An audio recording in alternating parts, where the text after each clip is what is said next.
Hello दोस्तों, हमारे channel wings for your career में आपका स्वागत है। आज मैं आपके सामने कुछ खास क्वेश्चन लेकर आया हूं जो पिछले एग्जामों में पूछे जा चुके हैं और उम्मीद करता हूं आने वाले एग्जाम में भी पूछे जा सकते हैं। तो चलते हैं, पहला क्वेश्चन देखते हैं क्या लिखा है। यहाँ पर लिखा भारत में, सॉरी यहाँ पर टाइपिंग मिस्टेक हो गई है, यहाँ पर है 21 मई। आपको याद रखना 21 मई। यहाँ पे लिखा भारत में 21 मई किस दिन के रूप में मनाया जाता है। अगर आपको इसका आंसर आ रहा है तो हमें कमेंट में ज़रूर लिखें। तो चलते हैं, हम बताते हैं। पहला ऑप्शन है एनआई दिवस, या सेकंड ऑप्शन राष्ट्रीय युवा दिवस, थर्ड ऑप्शन राष्ट्रीय प्रौद्योगिकी दिवस, फोर्थ ऑप्शन राष्ट्रीय आतंकवाद विरोधी दिवस। तो यहाँ पर सही ऑप्शन होगा राष्ट्रीय आतंकवाद विरोधी दिवस। और जो तीन ऑप्शन है इनके बारे में भी मैं बताता हूँ। जैसे एनआई दिवस है, इसका फुल फॉर्म है नेशनल आर्चीव्स ऑफ इंडिया। यह 10 मार्च को मनाया जाता है। क्या कब मनाया जाता है? 10 मार्च को मनाया जाता है। और यहाँ पर राष्ट्रीय युवा दिवस, यह विवेकानंद की जन्म पर मनाया जाता है 12 जनवरी को, आपको याद होगा। एंड राष्ट्रीय प्रौद्योगिकी दिवस के बारे में बताते हैं, यह 11 मई को मनाया जाता है। कब? 11 मई को, याद रखना है। चलते हैं अब नेक्स्ट क्वेश्चन पर। क्या लिखा है? लिखा है यहाँ पर निम्नलिखित में से कौन सी अरुणाचल प्रदेश राज्य की नृत्य शैली है। आपको बताना है। 4 ऑप्शन है। अगर आपको आता है तो हमें कमेंट पर ज़रूर रिप्लाई दें। तो यहाँ पर ऑप्शन है जैसे भावई, सत्तरिया, पूर्वी, पोपिर। तो यहाँ पर सही ऑप्शन होगा, क्या होगा ऑप्शन? पोपिर, है ना। और यह हम थोड़ा बहुत कुछ इसके बारे में बताते हैं। जैसे जो अरुणाचल प्रदेश की गालो जनजाति है वह यह नृत्य करती है, और वहाँ पर एक प्रचलन है, गालो जनजाति जो है एक दूसरे को चावल का आटा गालों पे लगाते हैं, ऐसा वहाँ पर प्रचलन है। और उनका मानना है कि इससे जीवन में सुख एवं समृद्धि आती है एवं फसल भी अच्छी होती है, उनका ऐसा मानना है। ठीक, जो हमें देखना है कि हमारे एग्जाम में पूछा जाए तो हम इसका सही उत्तर दें। चलते हैं हम नेक्स्ट क्वेश्चन पर। क्या लिखा है? लिखा है यहाँ पर स्वतंत्र भारत के प्रथम मंत्रिमंडल में शिक्षा मंत्री कौन थे। देखिए, यह क्वेश्चन काफ़ी बार कई एग्जामों में पूछा जा चुका है और हम लोग ध्यान नहीं देते हैं और एक इग्नोर सा कर देते हैं। प्लीज़ इग्नोर मत कीजिए। देखिए, यहाँ पर 4 ऑप्शन है, आपको बताना है कौन सा सही है। पहला ऑप्शन सर्वपल्ली राधाकृष्णन, सेकंड सरदार वल्लभ भाई Patel, third Maulana Abul Kalam Azad, and fourth आचार्य नरेंद्र देव। तो यहाँ पर सही ऑप्शन हो जाएगा मौलाना अबुल कलाम आज़ाद। यह हमारे प्रथम मंत्रिमंडल में शिक्षा मंत्री बने रहे।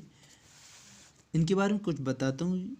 यह एक लेखक, कवि एवं पत्रकार भी थे और स्वतंत्रता सेनानी भी रहे। इन्होंने देश में जैसे यूजीसी है, आईआईएम है, आईआईटी है जैसे संस्थान की नींव रखी थी। ये पहले ही व्यक्ति थे मौलाना अबुल कलाम आज़ाद, आपको याद रखना है point of exam. Okay, next question पे चलते हैं। लिखा है यहाँ पर कौन सा कानून है निर्धारित करता है कि सुप्रीम कोर्ट की समस्त कार्रवाई का अंग्रेजी भाषा में होगी। 4 ऑप्शन है, आपको बताना है। जैसे फर्स्ट ऑप्शन भारत के संविधान का अनुच्छेद 145 एंड भारत के संविधान का आर्टिकल 348 एंड उच्चतम न्यायालय नियमावली 1966 या संसद द्वारा पारित एक अधिनियम। कौन सा ऑप्शन सही होगा? यहाँ पर ऑप्शन हो जाएगा भारत के संविधान का अनुच्छेद 348, यहाँ पर इसका सही उत्तर होगा। इसके बारे में कुछ मैं आपको फैक्ट बताऊं। जैसे कि अगर हम बात करें यहाँ पर, ये तो सुप्रीम कोर्ट की बात की गई है कि आर्टिकल 348 में अगर हम अंग्रेजी भाषा का यूज कर सकते हैं और यही चीज़ हम राज्य के जो हाई कोर्ट हैं, उच्च न्यायालय हैं, उनका भी यूज हम अंग्रेजी भाषा में कर सकते हैं। कब? राष्ट्रपति अगर सलाह दे किसे? राज्यपाल को, तब हम इसका यूज अंग्रेजी भाषा में जो कामकाज है वहाँ का हाई कोर्ट का, उसे हम कर सकते हैं। ठीक है, और हम अब चलते हैं नेक्स्ट क्वेश्चन पर। क्या लिखा है? ये इंपॉर्टेंट क्वेश्चन है भाई, आप देखना अच्छे से। क्या लिखा है? दक्षिण एशियाई क्षेत्रीय सहयोग संगठन सार्क कहाँ स्थापित हुआ था? आपके पास 4 ऑप्शन है, आपको बताना है। प्लीज़ अगर आपको आता है तो आप कमेंट में ज़रूर अपना उत्तर लिखें। तो यहाँ पर ऑप्शन है जैसे कोलंबो, इस्लामाबाद, काठमांडू, ढाका। तो इसका सही ऑप्शन हो जाएगा ढाका। और ढाका जो बांग्लादेश की राजधानी है, वहीं पे इस्टेब्लिश्ड हुआ था ये सार्क। और आपको यहाँ पर कुछ याद रखना है, जैसे सार्क में कितनी कंट्रीज हैं, पार्टिसिपेट करते हैं।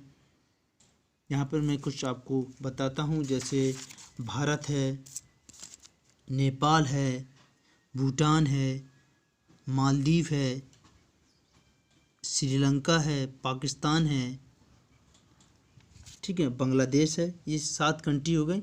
और 8वां सदस्य जो अभी 2007 में जोड़ा गया सार्क कंट्री में, वह है अफ़गानिस्तान। ये पूछा जा सकता है कि 8वां जो सदस्य है जो सार्क कंट्री में जोड़ा गया है वह कौन सा है? तो आपको बताना है कौन सा है। अफ़गानिस्तान। अफ़गानिस्तान। ओके, कब जोड़ा गया? 2007। और किस शिखर सम्मेलन में जोड़ा गया, ये भी पूछ सकता है। तो आपको बताना है 14। कब? 14th शिखर सम्मेलन में यह जोड़ा गया है। ठीक है, अब चलते हैं नेक्स्ट क्वेश्चन पर। कर्क रेखा भारत के 8 राज्यों में से होकर गुजरती है, निम्नलिखित में से कौन सा राज्य उनमें से एक नहीं है?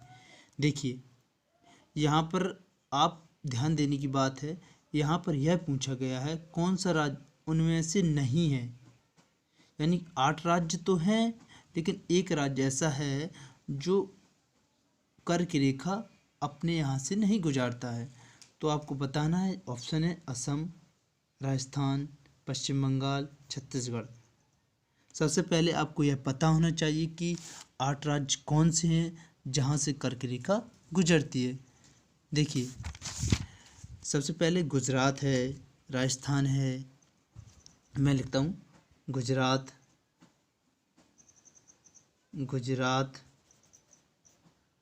राजस्थान, MP यानी कि मध्य प्रदेश, छत्तीसगढ़ लिख लीजिए आप नोटबुक में। अपना एक नोटबुक बनाएं, उसमें लिखें। जो मैं अलग से जो इम्पोर्टेंट फैक्ट बताता हूँ उसे आप लिखिए। आप लिखने की आदत भी डालिए। झारखंड,